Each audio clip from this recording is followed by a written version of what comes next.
Aquí empiezan los desayunos de 24 horas. La propuesta de la reelección presidencial es uno de los temas que se analizan con detenimiento en el bloque oficialista. El mecanismo que se podría aplicar para viabilizar la propuesta sería reformar la Constitución.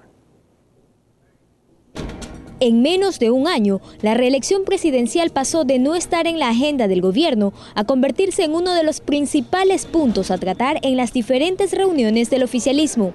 El cambio se debió, según varios asambleístas que apoyan la propuesta, a la necesidad de mantener el proyecto político del movimiento y el liderazgo de Rafael Correa. La necesidad de consolidar nuestro proceso de revolución ciudadana. El presidente Correa ha manifestado que más allá de Alianza País, que Alianza País es el medio y no el fin, evidentemente lo que es el fin es que la revolución ciudadana quede empoderada en cada ciudadano, en cada ecuatoriano, en cada rincón de nuestro país. Tener un gobierno que dure 8 años, que dure 12 años, con el mandato popular, que reconozca a la gente que es el mejor gobierno de los últimos 100 años, es democracia, pero no se trata de hacer un gobierno indefinido. Para que la propuesta sea viable, la Asamblea debería cambiar el artículo 114 de la Constitución que establece que las autoridades de elección popular podrán reelegirse por una sola vez consecutiva o no para el mismo cargo. La misma Carta Magna establece varios procedimientos para reformarla. El artículo 441 estipula que la enmienda que no altere la estructura fundamental del documento o elementos constitutivos del Estado y que no implique restricciones de derechos y garantías se puede realizar por 2 vías. La primera es mediante referéndum solicitado por el presidente de la República o por la ciudadanía, con el respaldo de al menos el 8% de los inscritos en el registro electoral. Y la segunda por iniciativa de un número no inferior a la tercera parte de la Asamblea Nacional. El proyecto se tramitará en 2 debates que deberán ser separados por 1 año de diferencia. La reforma solo se aprobará si se obtiene el respaldo de las 2/3 partes de los miembros de la Asamblea Nacional, que actualmente País las tiene. Otra posibilidad es con un referéndum que debe ser aprobado por la mayoría de la Asamblea. Hay muchas alternativas que podamos tomar. Es decir, una persona podrá reelegirse indefinidamente siempre y cuando el pueblo apoye esa candidatura. El bloque oficialista anunció el análisis de la propuesta de reelección presidencial a los pocos días de conocerse los resultados de las elecciones seccionales. Si bien en los últimos comicios Alianza País se mantiene como la organización política que recibió más votos, no triunfó en las 10 ciudades más grandes. Incluso a nivel de las 24 capitales de provincia, solo consiguió 3 y una más en Alianza. Uno de los golpes más duros para la revolución fue la pérdida de la alcaldía de Quito, que según el propio presidente Rafael Correa, era considerada el bastión político más importante del país y del movimiento. Estrictamente hablando, en términos legales, se trata de una enmienda que no se necesita referéndum. No excluimos un referéndum, nosotros nunca hemos temido a la voz de nuestro pueblo en las urnas. Joana Ramos, 24 horas. Ya nos acompaña Jimena Ponce del Buró Nacional del Movimiento Alianza País. Muy buenos días, gracias por acompañarnos esta mañana en los desayunos de 24 horas. A lo largo de la semana hemos podido conversar con algunos coidearios suyos, como lo veía en el reportaje, Raúl Patiño, Marcela Guiñaga, y ellos decían, la discusión no va por un tema de una reelección indefinida, sino definir si es que va a ser a periodo seguido con intervalos de tiempo. Eso por un lado. Pero el tema surge después de un revés político denominado así por el presidente Rafael Correa. Ustedes como bloque oficialista han decidido dar paso y poner en la palestra este tema a discusión, el de la reelección, suponiendo y quizás con la certeza de que el presidente Rafael Correa sea ese candidato que vaya por esta figura y dé paso así una continuidad de la Revolución Ciudadana. Buenos días. Buenos días, un gusto estar en este medio y a través de este medio comunicarnos con la ciudadanía. Pues en realidad la discusión sobre la reelección, como se señalaba en los mismos reportajes anterior, viene ya desde hace algún tiempo atrás. ¿Por qué viene? ¿Por qué la planteamos? Cuando se escribió la Constitución en el 2008 veníamos de un periodo de inestabilidad política acelerado, con mucha dinámica. Vimos que teníamos muchos presidentes y cambios que se hacían de manera muy abrupta. En ese sentido, el periodo de una elección y una reelección, es decir, 8 años, parecía un periodo posible, parecía un periodo necesario o justificable como para haberlo escrito en la Constitución. Ahora tenemos un momento interesante. Yo creo que parte de los logros de esta revolución ciudadana no son solo los electorales, cuántas alcaldías, sino también esos logros sustanciales en la transformación del Estado y de la vida del país, de la vida democrática del país. Hemos logrado durante 7 años de estabilidad política y eso nos trae enormes beneficios desde la inversión privada hasta la continuidad de un proyecto en el que se van garantizando los derechos de la ciudadanía. Este es un momento interesante, un momento diferente a lo que nos planteamos en el 2008 y por tanto en estas condiciones políticas diferentes hemos pensado no ahora sino también en el 2013, desde el momento en que se ha iniciado a plantear este debate, una posibilidad de una modificación a la Constitución para llevar adelante lo que sería una reelección. Nunca hemos hablado nosotros de Alianza País de una reelección indefinida, por tanto este tema lo hemos ratificado, no estaríamos de acuerdo con una reelección en este sentido, sin ningún plazo. Pero buscando garantizar la continuidad de lo que es la Revolución Ciudadana, este proyecto de gobierno, o buscando también la continuidad de una figura específica, en este caso el presidente Rafael Correa, el hecho de que él se pueda mantener en el poder por mucho tiempo más. Bueno, el análisis va ahora por la posibilidad de que en vez de 8 años sean 12 años.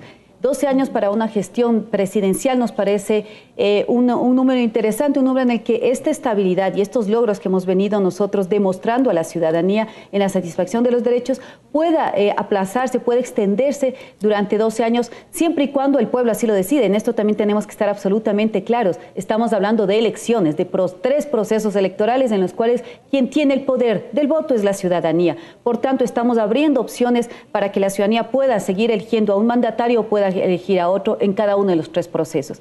En ese sentido, la continuidad del proyecto, y esto ya desde el punto de vista de Alianza País, la continuidad del proyecto no se da únicamente por la persona que esté siendo reelecta, en este caso nuestro compañero Rafael Correa, sino porque ella representa un proyecto en el cual en este momento, desde nuestra perspectiva de Alianza País, pues nos corresponde profundizar con ciertos elementos, avanzar desde el legislativo, avanzar desde el ejecutivo, avanzar ahora desde los gobiernos autónomos descentralizados, aquellos en los que hemos ganado, desde toda esa propuesta de concejalías también que en muchas ciudades las vamos teniendo.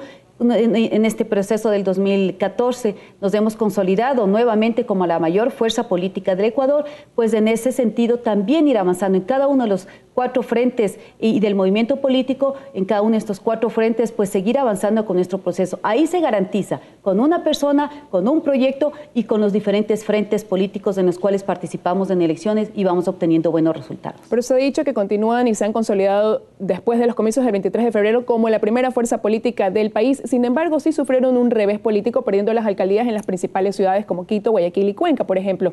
Esto de aquí hace que ustedes quizás reconsideren si este plan de la Revolución Ciudadana debe mantenerse tal y como está, más aún considerando dar paso a una reelección, o si es que ya debería reformarse a propósito de los resultados de las pasadas elecciones. Bueno, todo hecho político, toda coyuntura política, sobre todo estas tan fuertes como son las elecciones, siempre, en cualquier medida, ganemos o perdamos o tengamos tanto número de alcaldías, y en este momento lo que hemos logrado es aumentar alcaldías, aumentar prefecturas, tener mayorías en consejos e incluso en las ciudades en donde hemos perdido alcaldías, pues con este frente político yo creo que de alguna manera también o la ciudadanía que se ha manifestado a favor de este proyecto político con estos frentes, pues lo que tenemos es que actuar respondiendo a estas necesidades. Y el proyecto político, los contenidos de este proyecto son los que también estaremos definiendo y reforzando en la convención que la estamos preparando para el 1 de mayo.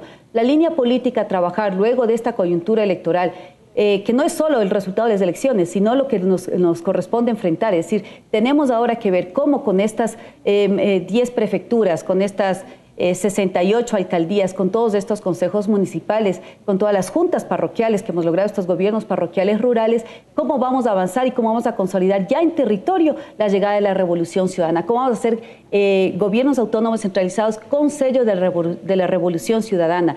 Desde la perspectiva del legislativo también nos implica acelerar algunos procesos. El tema de la reforma a la seguridad social, que es un elemento absolutamente sentido por la ciudadanía y necesario. El código laboral, las relaciones más adecuadas entre trabajadores y las empresas y los patronos. el acceso a los activos de producción, el acceso a los recursos para la producción, como es el agua, como son las tierras. Todos estos elementos también nos toca enfrentarlos desde el espacio legislativo. Ingeniera, pero por aquí supuesto, en días desde pasados, el movimiento político también. días pasados estuvo Raúl Patiño. Nos toca reestructurarlo. Estuvo Raúl Patiño aquí, coideario suyo, asambleísta, en esta semana, en días pasados, y él decía, hemos cometido errores, ha fallado la dirigencia, hemos quizás dejado de escuchar en ciertos sectores del país. Todo eso hay que reestructurarlo. ¿Usted coincide con él?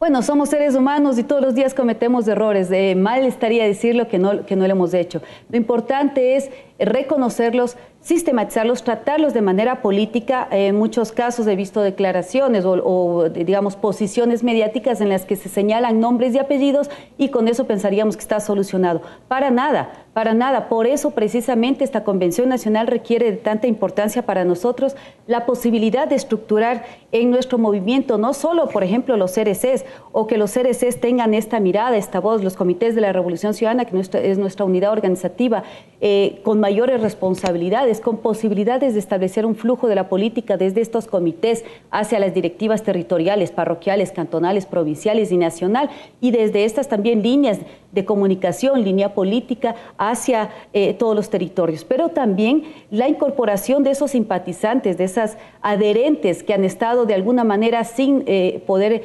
vincularse directamente a la organización política. Por un lado, y por otro lado se ha hablado también mucho de las alianzas. Las alianzas son un elemento esencial de cualquier actividad política, más aún de una organización política que está transformando el país. Pero hemos visto, y lamentablemente en elecciones únicamente se habla de las alianzas con organizaciones políticas y descuidamos un poco, incluso en el mismo debate mediático, me refiero al de la opinión pública, lo que significan las alianzas con organizaciones sociales, de esa izquierda social que se suele decir, pues debe estar presente también alimentando, pues ese ha sido nuestros orígenes. Por eso es que la ciudadanía confía en nuestro compañero Rafael Correa, porque va representando todas esas iniciativas que desde los sectores progresistas han venido alimentando el proyecto.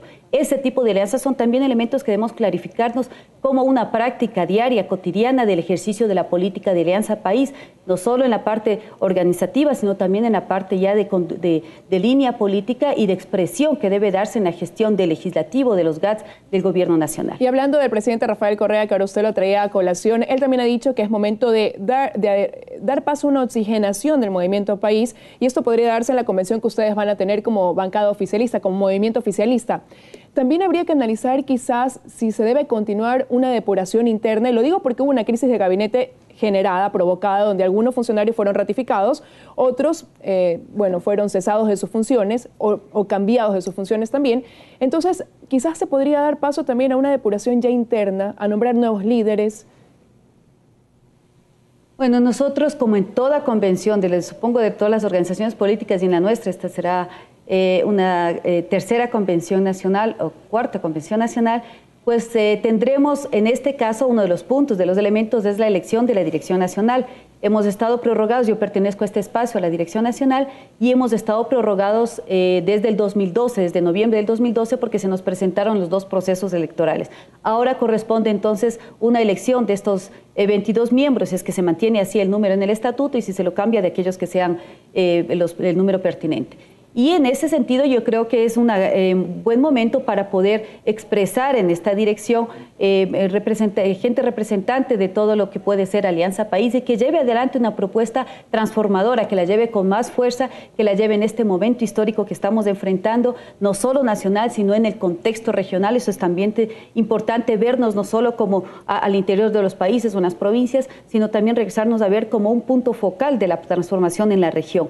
Por tanto, tendremos entonces nuestras expectativas en que los compañeros y compañeras que sean designados por esta Convención Nacional, pues en hacerles este encargo histórico y trascendente de llevar adelante nuestro proceso de transformación y sobre todo de hacer este nexo, esta coordinación, de garantizar estos flujos de la política que debe darse entre las organizaciones sociales, entre los diferentes frentes políticos aliados y entre nuestras estructuras internas hacia los frentes de gobierno, que son los espacios que vamos ganando en estos procesos democrático-electorales. Tenemos muchas expectativas expectativas en la Convención Nacional de esta Dirección Nacional, tenemos también expectativas del fortalecimiento, la definición, quizás el agendarnos hitos políticos para estos siguientes años a través de una reformulación, digamos, o una clarificación de la línea política de Alianza País que nos siga manteniendo en este proceso de revolución, quizás revolucionar la revolución es lo que nos corresponde ahora. Yo he dicho, tenemos que radicalizar y radicalizar precisamente va en este sentido, cumplir con mayor eficiencia, con más velocidad, con más fuerza las demandas de la ciudadanía, de aquellos grupos que aún no tienen respuesta. Me refiero posiblemente al tema del desarrollo rural, al tema del desarrollo en esta zona, desde la agricultura, desde el turismo, desde el acceso al agua y a la tierra, que es algo que aún nos queda como un pendiente de este proceso, de transformar la estructura como es el sistema económico. Hablamos en la Constitución y son todavía temas pendientes de un sistema económico que tenga economía social y solidaria, que tenga la economía privada y que tenga también a la economía pública como una tríada alrededor de la cual se teje un nuevo sistema económico. Y a eso que usted ha dicho, su coidearia Rosana Alvarado le agregaría, tenemos también que discutir la presencia de nuevas figuras, quizás relevos generacionales, más aún considerando que el presidente todavía no ha definido que él, en caso de darse paso a esta reforma de la Constitución y que se pueda producir una reelección, él no ha dicho que vaya a aceptar todavía, ¿no? Se ha planteado esta propuesta sin que él todavía haya ratificado que sí, que él sería el candidato. Entonces, su coidearia Rosana Alvarado decía esta semana, también tendremos que analizar quizás, de no ser él, una nueva figura, que sea la que continúe con este proceso de la revolución a la cabeza.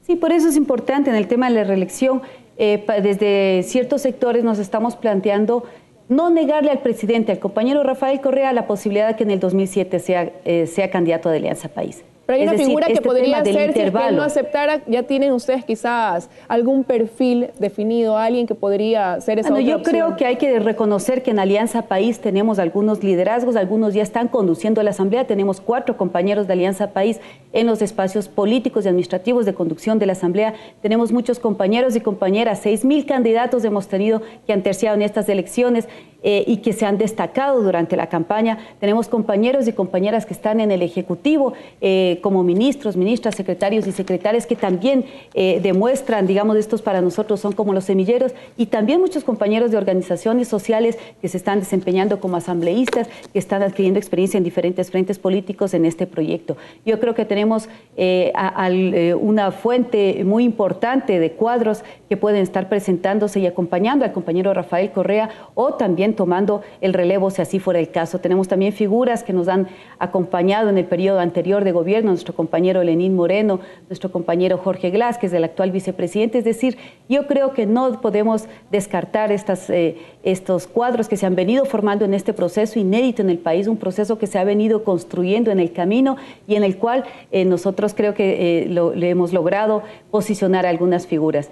Pero en el tema de la reelección yo quisiera señalar nada más esto, porque se ha hablado de un periodo intermedio para la reelección, pues nosotros consideramos que no debemos negar para el 2017 la posibilidad de que el compañero Rafael Correa sea también que pueda participar en este momento con el tema de la reelección una vez que la modificación sea posible. Ahora falta ver qué decide también el presidente Rafael Correa en torno a este tema. Queríamos agradecerle su presencia esta mañana aquí, Jimena. Muchas gracias por acompañarnos en Desayunos de 24 horas. Gracias por continuar en nuestra compañía. Los kits electorales de los 3 cantones de Guayas, donde se repetirán los comicios, ya se encuentran en la delegación de la provincia. Lomas de Sargentillo, Pedro Carbo y Yaguachi se preparan para regresar a las urnas. A las 6:10 de la tarde, bajo el resguardo de militares, los 140 kits llegaron a la delegación electoral de Guayas. Con ellos sufragarán los ciudadanos en Lomas de Sargentillo, Pedro Carbo y Yaguachi. 43 para Lomas de Sargentillo, 45 para Pedro Carbo, 52 para Yaguachi. Todo será igual. Lo que quieren que no se repitan son los incidentes que hacen que regresen a votar. Que no haya problema, pues. En Lomas de Sargentillo, en el edificio municipal, consta este aviso que llama a las elecciones. En el cantón vecino de Pedro Carbo solo repetirán las elecciones para elegir a concejales urbanos. 13.500 electores acudirán nuevamente a 45 de las 99 juntas que receptarán el voto esta vez. Preocupa sobremanera el tema de la legitimidad. Muchos ciudadanos nos han manifestado el no deseo de asistir a las elecciones. Los yaguacheños también irán nuevamente a las urnas, pero para elegir únicamente concejales urbanos. Alrededor de 40.000 votantes habitantes en estos 3 cantones son los que acudirán nuevamente a las urnas. Aumentar el número de miembros de las Fuerzas Armadas y de coordinadores en cada juntas electorales son algunas de las medidas de seguridad que se tomarán para que los actos violentos del pasado 23 de febrero no se repitan este 23 de marzo. Está prohibido, digamos, el consumo de licores, está prohibido realizar proselitismo político. No existirán juntas intermedias esta vez. Las actas irán directamente a la delegación del Guayas. En 10 días esperan ya tener resultados. Dayana Monroy, 24 horas. Y hasta ahora damos la bienvenida a Nicolás Ugalde, alcalde electo del cantón Juján en Guayas. Buenos días, gracias por estar acá. Usted ya ha expresado su satisfacción al haber recibido el respaldo mayoritario en las urnas de los habitantes de Juján, de parte de los habitantes de Juján, pero recordemos que en este cantón se produjeron fuertes desmanes protagonizados por aquellos simpatizantes del alcalde actual, Jorge Herrera, quien era candidato por país. ¿Cómo previene usted trabajar con ellos, con esa oposición que tiene dentro del cantón? Buenos días. Bueno, muy buenos días, gracias por el espacio. Quiero empezar manifestándole que en primer lugar nunca hubo ningún tipo de disturbio en realidad. Hubo desmanes, sí hubo rechazo, problemas. En el proceso cuando fue el día del 23 de febrero que se dieron las elecciones, el proceso se inició con total normalidad y culminó con total normalidad. El día siguiente que el señor Herrera ya sabía de los resultados, que no lo derrotó Nicolás Ugalde Llanes. El que lo derrotó fue el pueblo Alfredo Vaquerizo Moreno Juján. Hicieron un paro. Yo le pregunto a la ciudadanía ecuatoriana, a la ciudadanía de Alfredo Vaquerizo Moreno Juján, si es que ustedes creen que un paro es con 40, 50 personas. El problema que existe aquí es que los pipones del señor Herrera salieron a protestar porque se les acabó el recreo. Bueno, entonces, ahora, a ellos y al resto de habitantes de Juján, ¿cuál es ese plan de trabajo que usted ofrece para mejorar las condiciones? Partiendo de que, leyendo su plan precisamente, son casi 26.000 habitantes, de los cuales 22.500 viven en condiciones de pobreza. ¿En qué va a centrar su plan de trabajo? Justamente el problema del cantón Alfredo Vaquerizo Moreno Juján es el abandono que ha tenido durante esta última década a la mano del señor Jorge Herrera. Yo lo he manifestado en cada uno de los medios donde a mí me han entrevistado. Lo conversé incluso con el compañero presidente el día martes que estuvimos en la ciudad de Milagro. Y el problema del abandono de Juján es por causa de que no han creado plazas y fuentes de trabajo por parte de la Ese va a ser el primer aspecto que usted propone, plazas de trabajo. Plazas de trabajo y he manifestado toda obra que se empiece a construir a partir del 14 de mayo, cuando yo asuma en las riendas del municipio, tienen que ser el 80% de la mano de obra del pueblo de Alfredo Vaquerizo Moreno Juján. De ahí vamos a empezar a crear plazas de trabajo para que se acabe esta pobreza extrema que usted manifiesta y que es la realidad que vivimos en Alfredo Vaquerizo Moreno Juján. ¿Qué otro, dentro de su plan de trabajo, qué otro punto destaca? Bueno, nosotros hemos presentado responsablemente un plan de trabajo macro en el Consejo Nacional Electoral, donde está la regeneración, primero humana, porque nos han degenerado totalmente, con actos obscenos, con insultos, con agravios y con un sinnúmero de situaciones más. Y ahí vamos a hacer la regeneración urbana también, donde vamos a empezar desde la cabecera cantonal hacia cada uno de los recintos aledaños. La construcción de un malecón, de un verdadero mercado municipal. Responsablemente el señor prefecto Jimmy Jairala construyó la primera parte del que iba a ser el mercado municipal, porque ya lo conversé con el señor prefecto también y le dije que no es viable donde él pretendía construir el mercado municipal, porque está justamente al lado de la ría y va a crear el foco infeccioso más grande que va a existir en el cantón de Alfredo Vaquerizo Moreno. ¿Y se dará paso una enmienda de esa obra? He conversado con el señor prefecto y vamos a darle otro destino a esa obra, y el destino que le vamos a dar, donde construyó responsable de la primera parte del mercado, porque la contraparte le correspondía a la municipalidad, que nunca, gracias a Dios, la construyó. Vamos a construir el centro gerontológico para nuestros adultos mayores y la guardería del día para nuestros niños. Usted ha hablado de que ya ha conversado con el prefecto Jimmy Jairala en su cuenta de Twitter también ha expresado que van a trabajar de manera conjunta. ¿Van a hacerlo también en cuanto a vías de acceso, a estas vías secundarias también dentro del cantón? Bueno, justamente hemos tenido conversaciones con el señor prefecto y obviamente las vías secundarias que usted se refiere son competencia del Consejo Provincial. Acordémonos que cuando nos eligen a nosotros como alcaldes, ahora también nos eligen como consejeros provinciales. Y es mi obligación como alcalde y como consejero provincial de Alfredo Vaquerizo Moreno Juján, que me eligió como alcalde a mí, hacer respetar al pueblo que me eligió en las urnas a mí. Le he dicho al señor prefecto, con respeto y con altura, necesito que por favor se empiece a trabajar urgentemente en cada uno de los caminos vecinales que competen a Juján. Ahora, usted también ha dicho que una vez que ya asuma su cargo y esté en funciones, va a tratar de aumentar o de mejorar esta capacidad de generar ingresos propios. ¿Cómo lo harán?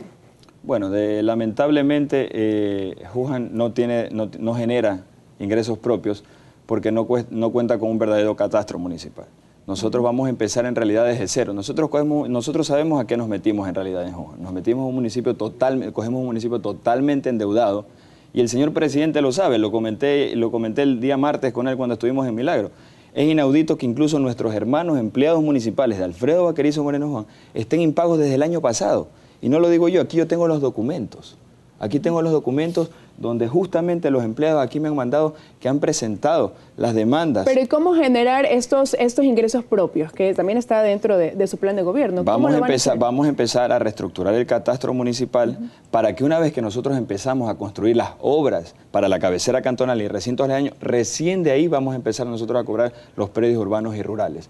Mientras nosotros no empecemos la construcción que tanto necesita y anhela el pueblo Alfredo Vaquerizo Moreno Juján, nosotros no le vamos a tocar el bolsillo al pueblo. Y esta recaudación la sumarán con el presupuesto que asigna el Estado para todo este dinero poder ya invertirlo. Adicionalmente, nosotros hemos manifestado que nosotros vamos a trabajar de la mano del gobierno central, a la cabeza del compañero presidente, el economista Rafael Correa Delgado.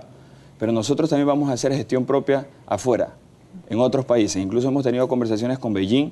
Vamos a viajar en el mes de agosto a Beijing incluso para traer unos recursos con convenios de ayuda interinstitucionales que nos van a brindar para Alfredo Vaquerizo Moreno. ¿Recursos que han pensado invertirlos en qué sector específicamente? Juján tiene un grave problema. A Juján le llegó el dinero del alcantarillado, donde nos manifiestan que ya está culminado el 80% del alcantarillado. Y yo me pregunto, ¿cómo puede ser que el 80% del alcantarillado esté culminado si solo el 40% del alcantarillado quiere decir que son las piscinas de oxidación y los cuartos de bombeo? Y Juján no tiene ni piscinas de oxidación ni cuartos de bombeo. Por eso es asombroso que incluso la Contraloría haya pasado que está el 80% de la culminación del alcantarillado. ¿Y cuál es el presupuesto que maneja Juján actualmente? Juján maneja un presupuesto de aproximadamente 6 millones de dólares. Pienso que es un poco corto para lo que se necesita hacer en Juján. Es un presupuesto bajo. Es un presupuesto bajo. Pero ¿Han conversado eso con el presidente Rafael Correa para que se asignen mayores recursos? Nosotros recién tuvimos la primera conversación, fue muy corta, en la ciudad de Milagro, que agradezco a la compañera Denise Robles que me invitó amablemente también cuando fue el señor presidente, y le he manifestado, conversamos justamente de que necesitamos llegar a la transformación que tanto necesita y anhela el pueblo de Alfredo Vaquerizo Moreno Juján. Y el señor presidente lo que me supo manifestar, yo sé que está destruido Juján. Cuenta con mi respaldo que yo te voy a ayudar a transformar a Juján y sus recintos.